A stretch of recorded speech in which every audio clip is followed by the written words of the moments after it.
Hey, I'm here with comedian Rob Placone. Hank Thompson is here. And what are we talking about today? Well, guess what?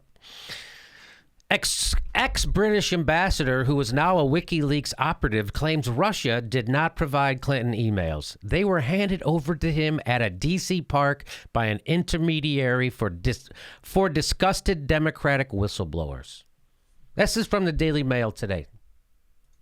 So this is a guy, ex-British ambassador. Now, the UK ambassador to Russia already told us that what the CIA is saying that about Russia and the hack is bullshit.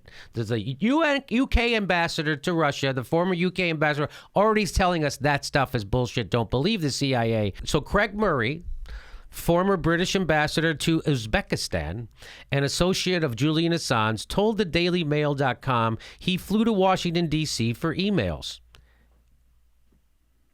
He claims he had a clandestine handoff in a wooded area near American University with one of the email sources. The leaker's motivation was disgust at the corruption of the Clinton Foundation and the tilting of the primary election playing field against Bernie Sanders. Murray says the source had legal access to the information. The documents came from inside leaks, not hacks. So that's not an anonymous source. Do you know what I mean? That's at least this guy's not anonymous like the CIA. So everybody's running around with this story that Russia hacked by the end. God damn. And then they ran around and spread the truth. But this is, so at least we have a name. We can put a name to this guy who's making this assertion of where the leaks came from. So at least he's not anonymous. That's way better than what the other people are saying. Yeah, I mean, it's weird because now they're trying to pinpoint all these sources. I mean, I remember I saw a story where they're saying that one critical typo that John Podesta made was the reason for was the reason that Clinton lost. And I was like, oh man, did someone send out an email that said go to Wisconsin and they put don't in the wrong place? But no, what the story was actually about, Jimmy, was it was about they're saying he fell for a phishing scam. Which is not a typo. That's a grown man falling for a phishing scam, by the way. Typo. That's not a typo. Is when you mix up your G and your H. No, a phishing scam is you falling for a phishing scam. And I don't know how much money he sent to the Nigerian prince afterwards, but whatever. But he apparently fell for a phishing scam, and now they're saying that allegedly caused the hack. So yeah. It's just wait. The guy who lost an entire campaign to Donald Trump fell for an easy to avoid email scam? That's what they're saying now. And no one's asking that question either, by the way. No one's asking, like, well, why did a dude that powerful fall for a phishing scam? Yeah, that's the question we should be asking. He also left his cell phone in a cab for 24 hours. We know that happened. His cell phone with his email, everything on it, he left it in a cab. We know that happened, and it took a day for them to get it back. Who knows if that's what had happened? Who knows if it was a phishing scam? Who knows if it was Russia? Again, this is all about nothing. Because what we're supposed to be focusing on is what's wrong with the Democratic Party and how do we fix it. Instead, we're focusing on Russia.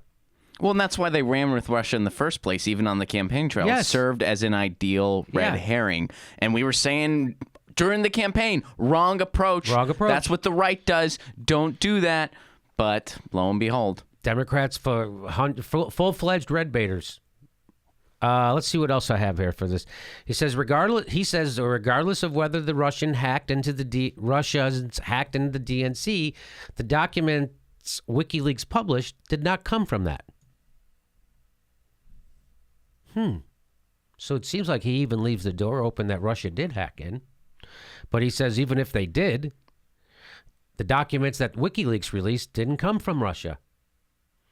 Murray is a controversial figure who was relieved of his post as British ambassador amid allegations of misconduct, but is close to WikiLeaks. He was also cleared of that misconduct, by the way. BTW. His links to WikiLeaks are well known, and while his account is likely to be seen as both unprovable and possibly biased, it is also the first intervention by WikiLeaks since reports surfaced last week that the CIA believed Russia hacked the Clinton emails to help hand the election to Donald Trump. So there you go. Craig Murray, former ambassador. He says he got it. He said he did it. Now let's see if people are going to beat a trail to his door to interview him. Let's see if they, I wonder if they'll just dismiss a guy, a former ambassador, literally saying, I got him, I did it, I know where it came from, I got him. We're going to see going forward. I don't know how the mainstream media is going to treat this. My theory is they will dismiss it. Well, you'd think they would do something because one guy caused Clinton to lose would be a heck of a clickbait headline. Yeah. I mean, come on. No, see, this doesn't go along with their narrative of like, oh, it was a disgust at the Hillary Clinton corruption that caused this. Somebody inside of her own camp to revolt because of the disgusting corruption inside the Democrat. No, I don't want to. So that's why they're not going to go this way. That's People my are whole very thing. Satisfied with the Democratic Party, right? Nancy Pelosi said Nancy it, so it's Pelosi- got to be true. Yeah, Nancy Pelosi's real happy with it. Apparently, Bernie's okay with the Democratic Party, too. A big miscalculation. So there you go. Craig Murray, former ambassador. I bet they ignore it. Hey, we're doing another live Jimmy Dore show the day after Christmas, December 26th. We're doing a live Jimmy Dore show in Burbank, California. Come see it. There's a link for tickets right there.